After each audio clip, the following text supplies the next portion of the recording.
Cheat to beat. Why do I cheat? I have lost count of the number of occasions where I have been asked this question. It has followed me from my youth, the same question hanging in the air, as if uttered by some spectral accuser that never leaves my side. I would play board games with my siblings, and invariably they would end in shouts as I was accused of cheating. I never amounted to doing so. Such an admission would be weak, and I know that once you admit to something, you become tarred with the same brush thereafter. As I successfully cheated through games of Monopoly, I played the banker, and the bank's notes would invariably drift into my pile. Cluedo, I peeked at the cards before I inserted them into the envelope. Chess, I would distract my opponent and move the pieces to a more advantaged position.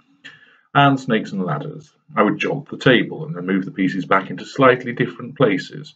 For example, moving my piece past a large snake in the centre. I revelled in my victory. And to me, the means always justifies the end. If those playing were too stupid to notice what I was doing, or they lacked the guile to do likewise, well, that was their problem, wasn't it? Nobody gives you an advantage in this world. I learned that at an early age, and I learned it quickly. If you fear that your army will succumb on the battlefield, then change the battlefield. Is your opponent stronger and taller than you in a football match?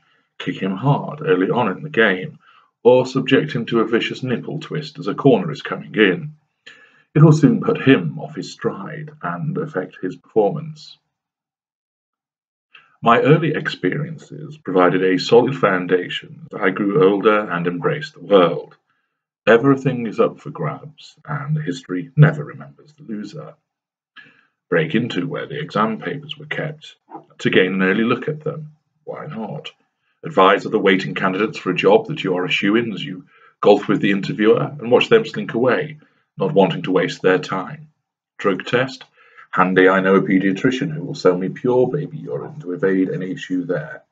Renege on a deal? Complain about the service, even though it has been exemplary. Insider training? Yes, yes, and yes. If I don't do it, then someone else will, and then they will be succeeding where I should have, and I cannot have that. My natural intelligence and charisma aid me in extracting every advantage I can by fair and, more usually, by foul means. Before you wag a sanctimonious finger at me, take a look at yourself. You never handed that money into the police that you found in the street, did you? When that sales assistant gave you too much change, you remained silent. How many white lies have you told? I know you used a relative's address rather than your own to ensure your child got a place in that private school. I know that you called in sick when you could not face work after a heavy session drinking. I've seen you park in the disabled bay at the supermarket when it was raining. You have repeatedly cheated, and you are worse than me. I at least admit I do it. Hell, I even recognize I have to do it to get what I want, but not you. You deny you have done anything wrong, or you mitigate your behavior by declaring that everyone else does it, and therefore why shouldn't you? I don't know why you do it.